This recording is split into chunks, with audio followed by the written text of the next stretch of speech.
Hello students and my dear friends, I am Dr. Shalini Shukla and today is 6th of July 2021, Tuesday. Inspiration of the day is all progress takes place outside the comfort zone. In today's discussion, we are going to cover these articles. So let's start with article number 1 given on page number 1. India to open CoWIN for the world, PM. So finally, Government of India has decided that it is going to open its digital platform for the rest of the world as open source so that every country can access, adapt and use this particular digital platform for vaccination drive in their own country. और अभी तक ये पहली बार ऐसा हुआ है कि किसी देश ने अपने सॉफ्टवेयर प्लेटफॉर्म को, जो कि उसके खुद के पब्लिक सेक्टर ने डेवलप किया है, उसको ओपन किया है रेस्ट ऑफ द वर्ल्ड के लिए कि और भी कंट्रीज़ यूज़ कर सकें. तो कल कोविन ग्लोबल कॉन्क्लेव में बोलते हुए प्राइम मिनिस्टर नरेंद्र मोदी ने कहा कि CoWIN will be available to any and all the country whosoever want to use this platform for their vaccination drive. It will be available as open source software, जिससे कि जो countries हैं वो अपनी नीड के अकॉर्डिंग उस पर्टिकुलर सॉफ्टवेयर को modify कर सकते हैं, एक्सेस कर सकते हैं और यूज़ कर सकते हैं. इसका मतलब कोई भी कंट्री कस्टमाइज़ कर सकता है इस पर्टिकुलर सॉफ्टवेयर प्लेटफॉर्म को for vaccination drive into their own country. और अभी तक इंडिया ने अप्रॉक्सीमेटली 135 मिलियन डोजेस एडमिनिस्टर्ड किए हैं थ्रू दिस प्लेटफॉर्म. और टेक्नोलॉजी की इम्पोर्टेंस को डिस्कस करते हुए हमारे प्राइम मिनिस्टर ने कहा कि इंडिया का जो ये स्टेप है, ये कोविड-19 जैसी पैंडेमिक से फाइट करने में बहुत ही ज़्यादा सहायक होगा, बहुत ही ज़्यादा इम्पॉर्टेंट है. और फर्दर फ्यूचर में आरोग्य सेतु को भी ओपन सॉफ्टवेयर में कन्वर्ट करने की बात करी है अनटिल टेक्नोलॉजी इज़ फीजिबल. अभी जो आरोग्य सेतु में जो टेक्नोलॉजी यूज़ हो रही है उसके अकॉर्डिंग उसको ओपन सोर्स में कन्वर्ट नहीं किया जा सकता. But in future government is considering that this tracking and tracing application that is Aarogya Setu will become the open source software as soon as possible. और अगर आरोग्य सेतु की बात करें तो अभी तक आरोग्य सेतु में 200 मिलियन यूज़र्स हैं. The Aarogya Setu was readily available package for developers and had tested in the real world for the speed scale. और जो CoWIN conclave global conclave organise करी गई थी उसमें approximately 142 countries including Afghanistan, Bangladesh, Bhutan, Maldives, Ghana, Antigua, Zambia जैसे कंट्रीज़ के representative आए थे. तो अच्छे खासे नंबर के कंट्रीज़ के रिप्रेजेंटेटिव्स ने पार्टिसिपेट किया है इस कोविन ग्लोबल कॉन्क्लेव में. And all these countries are actually keen to adopt the CoWIN for digitizing their कोविड-19 vaccination drive. And therefore, our Prime Minister said that India has been committed to sharing all experiences, expertise and resources with the global community in this battle, COVID-19 battle of the country or of the world. Open source softwares basically क्या होते हैं, जिनको हम OSS भी बोलते हैं. This particular term refers to the software program, any program whose source code is publicly available. It means any developers can see the source code, can modify, access the source code and can even change the source code as per their requirement. तो जो copyright holders होते हैं किसी particular software के, वो उसका source code available करा देते हैं और वो अलाउ कर देते हैं any one two study and modified the source code. So it is basically like a collaborative method wherein the future users can easily become the code developers. Examples: other open source software, Linux operating system, Android, all these are the open source software.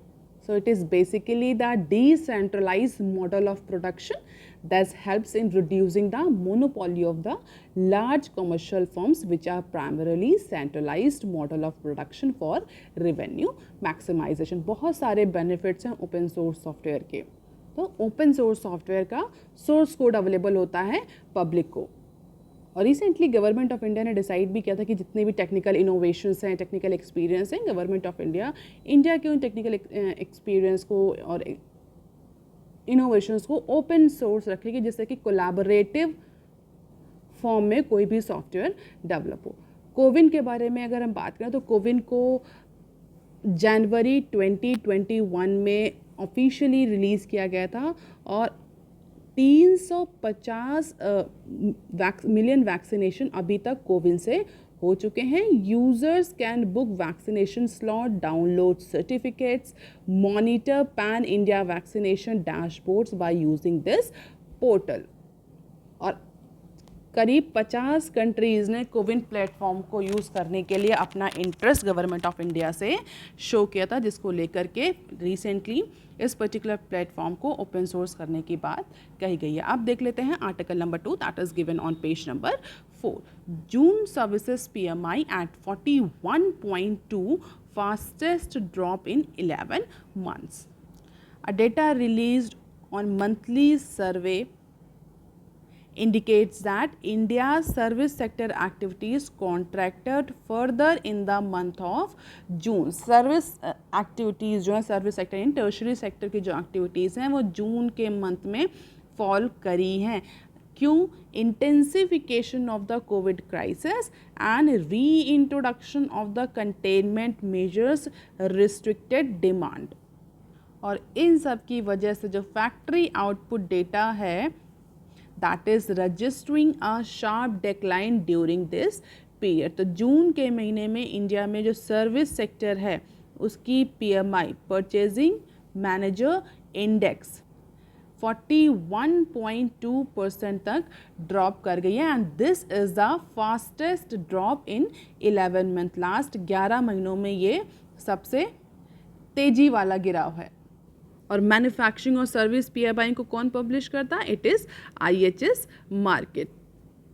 तो मई में 46.4 था IHS market का service PMI, जो कि जून में 41.2% तक fall कर गया as new work intake and output contracted at fastest rate since July 2020। तो कोविड की वजह से सीधा इम्पैक्ट हमें सर्विस PMI और मैन्युफैक्चरिंग PMI दोनों के ही केस में दिख रहा है, which prompted the companies to reduce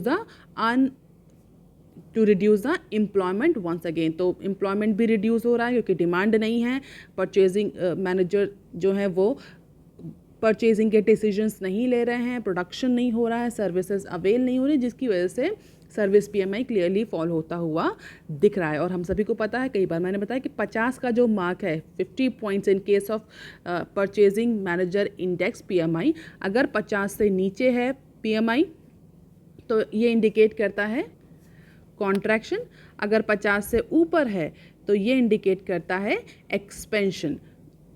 चूँकि 41.2 है जो कि 50 से नीचे है, इट मीन्स सर्विस सेक्टर में कॉन्ट्रैक्शन इंडिकेट हुआ या रहा जून के मंथ में, जो कि मई से भी ज़्यादा ख़राब कंडीशन पर था।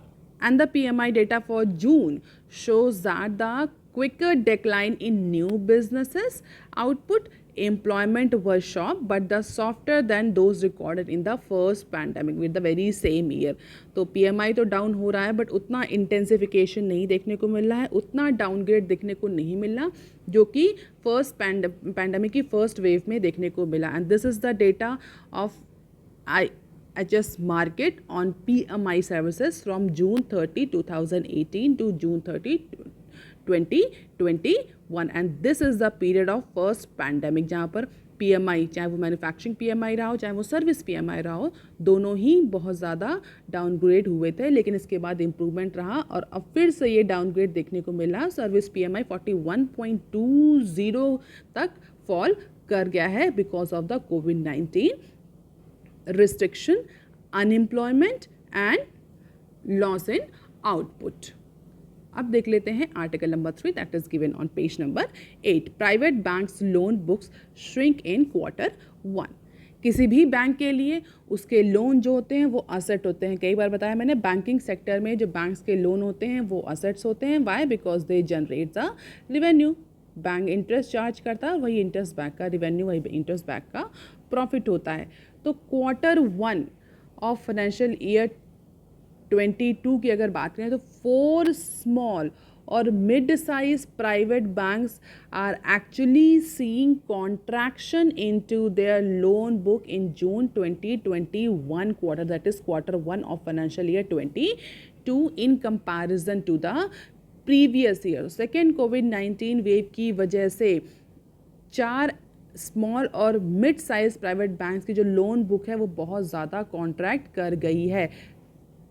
And HDFC Bank, that is one of the country's largest private sector lender, bucked the trend with marginal 1.3% sequential growth rate in advances despite restrictive lockdown impacting the economic activity.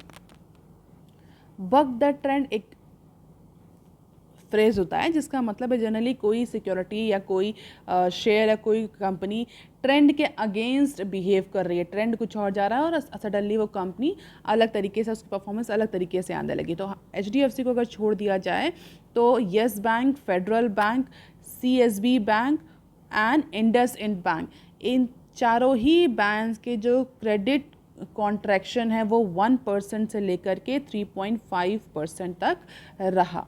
Although bankers का कहना है कि अगर normal course की, normal period की बात करी है तो फाइनेंशियल ईयर का, किसी भी फाइनेंशियल ईयर का जो फर्स्ट क्वार्टर होता है उसमें जो ग्रोथ होती है बिजनेस की वो स्लो ही रहती है. लेटर ऑन जो क्वार्टर आते हैं यानी Q3, Q4, Q2 उनमें ग्रोथ पिकअप होती है, ऐसा बैंक्स का कहना है.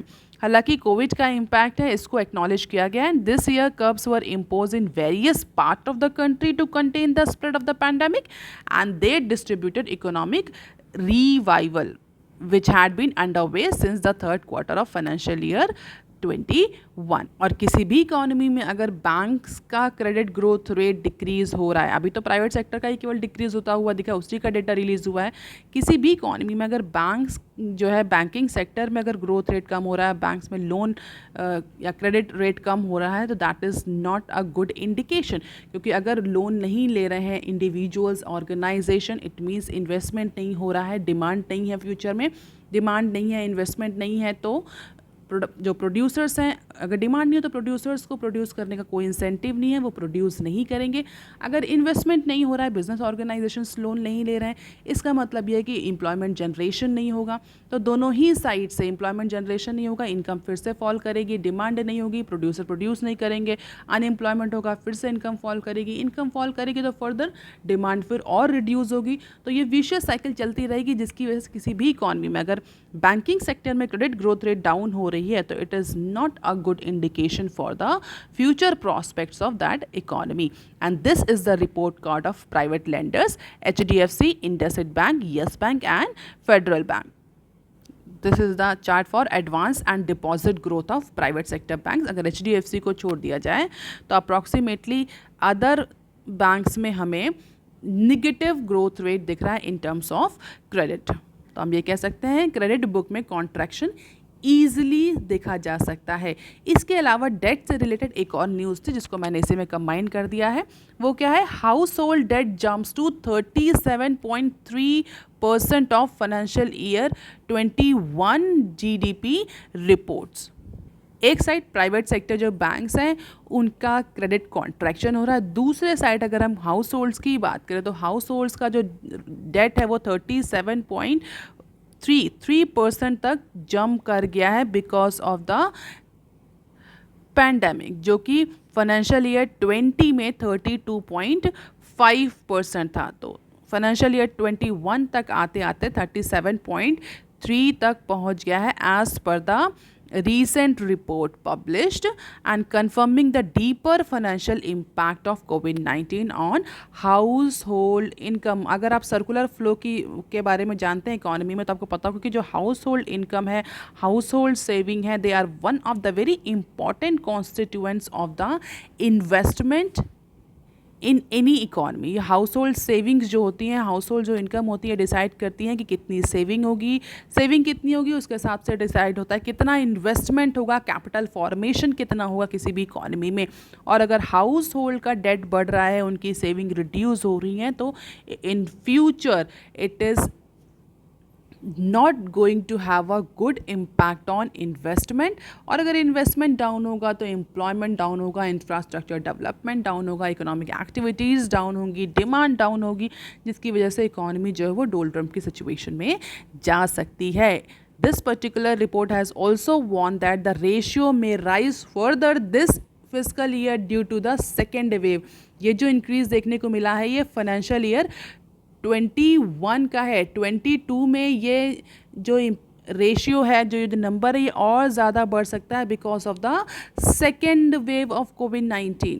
हालांकि इस रिपोर्ट में जीएसटी और डीमोनेटाइजेशन जैसे फैक्टर्स को भी कंसीडर किया गया है, और ये कहा गया कि जीएसटी और डीमोनेटाइजेशन के बाद से अगर हम देखें हाउस होल्ड का डेट रेशियो तो वो कंटिन्यूसली इंक्रीज़ कर रहा है. यानी जुलाई 2017 जब से जीएसटी इम्प्लीमेंट हुआ है उसके बाद से हाउस होल्ड का जो डेट रेशियो है वो कंटिन्यूसली इंक्रीज हो रहा है इन 4 years since financial year 18 to financial year 21.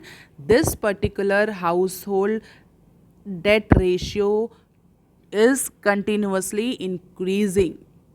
और ये डेट रेशियो कैलकुलेट करने में कौन कौन से लोन कैलकुलेट एक्चुअली किए जाते हैं. तो अगर हम बात करें कि किसी हाउस होल्ड का, ये गवर्नमेंट अगर ये डेटा जो रिलीज़ हो रहा है कि हाउस होल्ड का जो डेट है वो 37.3% है फाइनेंशियल ईयर 21 की जीडीपी का. So this is a ratio.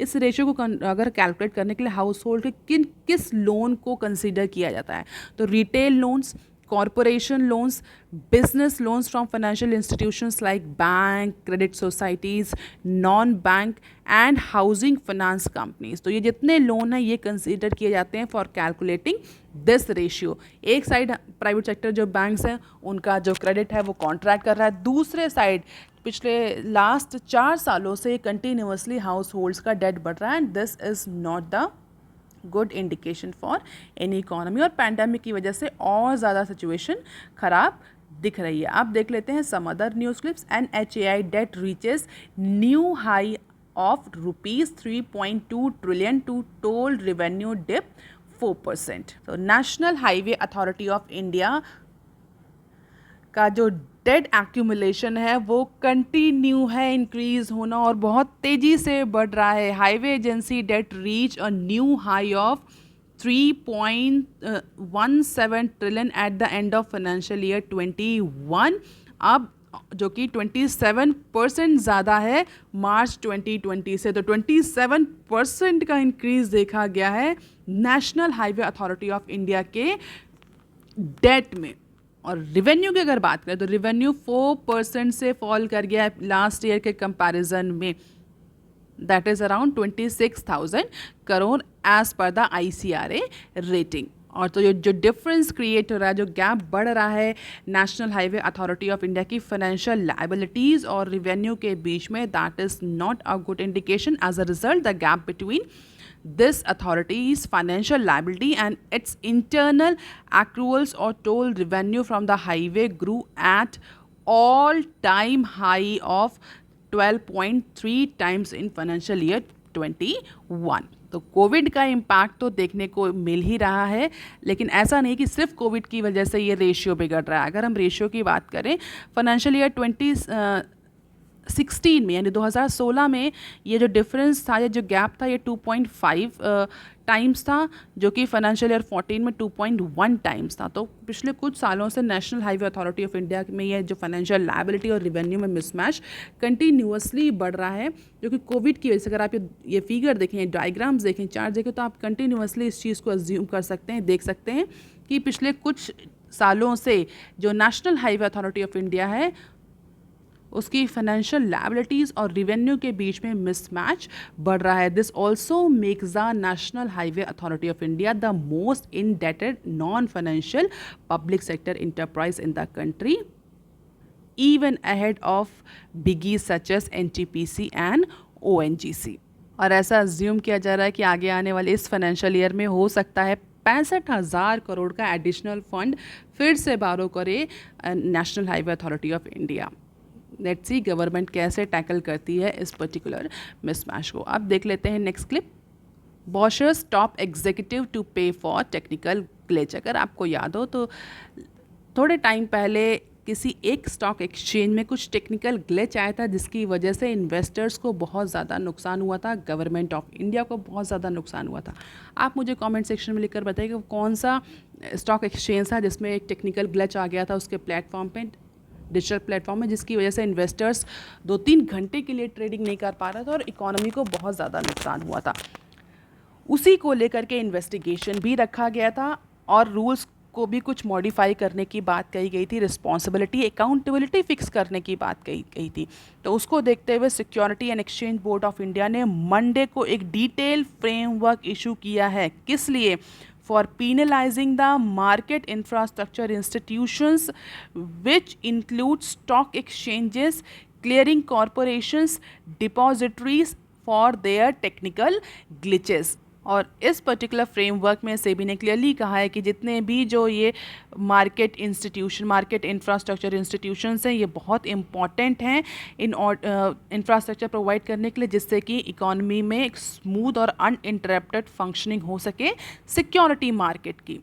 और अगर ये इंस्टीट्यूशंस फेल होते हैं किसी भी तरह की स्मूथ और अनइंटरप्टेड फंक्शनिंग प्रोवाइड करने में, तो there is a need to ensure the financial disincentive is paid by these market infrastructure institution as well as their managing directors and chief technology officer, that is MDs and CTOs। और इस framework की वजह से क्या होगा, जितने भी जो मार्केट इंफ्रास्ट्रक्चर इंस्टीट्यूशंस हैं ये रेगुलरली कॉन्स्टेंटली मॉनिटर करेंगे परफॉर्मेंस अपनी टेक्नोलॉजी की, डिजिटल प्लेटफॉर्म की, सिस्टम की, और उसको अपग्रेड करने की। इस तरह के जो काम है वो कंटिन्यूसली करेंगे, क्योंकि उन्हें फेयर रहेगा कि अगर किसी भी तरह का इंटरप्शन कॉज हुआ, टेक्निकल ग्लिच आया, तो उसकी जिम्मेदारी उन पर होगी और उनको उसके लिए पेनाल्टी फेस करनी पड़ेगी।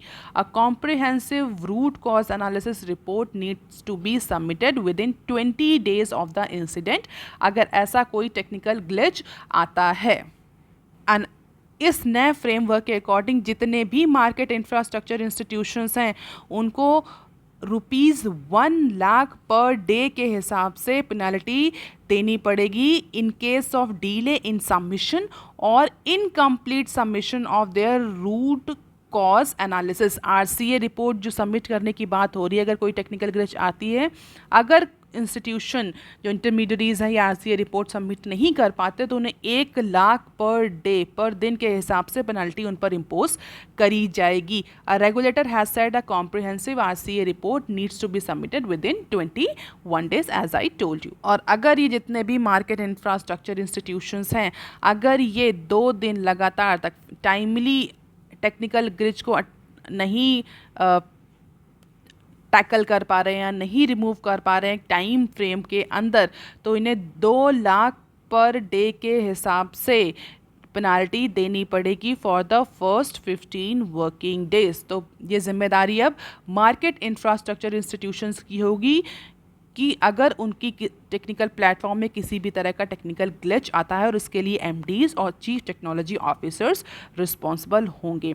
रिसेंटली जो टेक्निकल ग्लिच आया था कि स्टॉक एक्सचेंज में, ऐसा कहा जा रहा था कि वो जानबूझ के लाया गया है, किसी पर्टिकुलर स्टॉक कंपनी के शेयर्स को प्रॉफिट पहुंचाने के लिए जानबूझ के किया गया, जिससे कि इंडियन इकोनॉमी को बहुत ज़्यादा नुकसान हुआ था और इन्वेस्टर्स को बहुत ज़्यादा नुकसान हुआ था। और उसी के बाद से ये इन्वेस्टिगेशन या इंक्वायरी रखी गई थी फाइनेंस मिनिस्ट्री के द्वारा। और जो ये नए रूल्स हैं ये 16 अगस्त से आ जाएंगे फोर्स में, और इसमें कई तरह की कई लेवल पे पेनल्टीज फिक्स करी गई। 1 लाख पर डे अगर RCA रिपोर्ट सबमिट नहीं होती है, 2 लाख पर डे अगर फेलियर टाइम पर एड्रेस नहीं कर पाते टेक्निकल ग्लिच को लेकर के, 3 लाख पर डे अगर यही टेक्निकल ग्लिच आगे कंटिन्यू रहता है, 25 लाख एडिशनल भी इम्पोज किया जा सकता है। Even if this market infrastructure institution fails to declare the disaster in stipulated times, it will have to pay up to 2 crore. तो ये जो नए रूल्स हैं इनके अकॉर्डिंग हैवी पेनाल्टी इम्पोज करी जाएगी मार्केट इंफ्रास्ट्रक्चर इंस्टीट्यूशंस पर। अब देख लेते हैं next clip.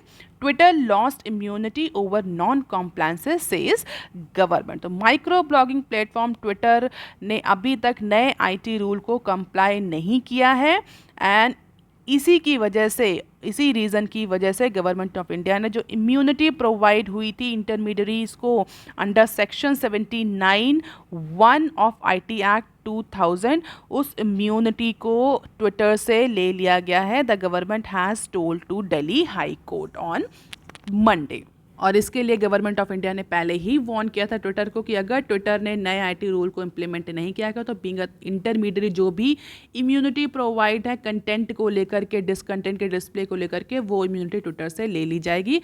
Now Twitter is not protected by third party immunity. The immunity or the safe harbor is the protection basically provided to the intermediaries like Twitter, Google, Facebook, Koosh, ShareChat and other under IT Act. It basically enables the intermediaries to protect themselves from the liability of the any third party information, data or communication link made available or hosted by them. वो ये कह सकते हैं हम तो intermediary हैं, जो available हम तो वही दिखा रहे हैं, हमारा इस पर्टिकुलर डेटा से, कम्युनिकेशन से, इन्फॉर्मेशन से कोई लेना देना नहीं है। तो इंटरमीडियरीज इस तरह से इम्यून हो सकते हैं। बट चूंकि ट्विटर ने नए रूल को फॉलो नहीं किया है तो ट्विटर को इस तरह की इम्यूनिटी से निकाल दिया गया है। Losing the safe harbour would mean platforms would become liable for under law for third party and user generated content that is hosted by them। तो अगर आप कोई भी ऐसा हेटफुल स्पीच या कोई पोर्नोग्राफी अगर ट्विटर के प्लेटफॉर्म पे आती है तो ट्विटर ये नहीं कह सकता कि सेफ हार्बर के तहत हमको प्रोटेक्शन दीजिए, हम तो केवल इंटरमीडियरी हैं। नो, आपने IT रूल फॉलो नहीं किए हैं, now you will be liable for this types of bad और wrong content display on your platform. अब देख लेते हैं next clip. Centre to sell 7.5 in NMDC via OFS today. So government will sell about 7.49% of stake into NMDC through an offer for sale on Tuesday, and in this move that will help the exchequer in mopping up over rupees 3,621 crore in disinvestment receipts. The government will be selling approximately 4%, 4% अपना government sell करेगी into iron ore producer. Floor price कितना होगा? ₹165 per piece, and this floor price has been set up at nearly 6% discount on Monday's share closing price. तो 4% का जो है वो share government cell करने जा रही है इन आयरन ओर प्रोड्यूसर और 7.5% का इन NMDC. And this OFS also include the green show option to sell the additional 3.49% stake. आप मुझे कमेंट सेक्शन में लिखकर बताइए OFS क्या होता है? What is offer for sale as per this news? So that's all for today, students. If you want lecture PDF, you can join my Telegram channel. You can also follow me on other social media platform. If you have any query and suggestion, you can write on comment section below. Please like, share and subscribe. Thank you.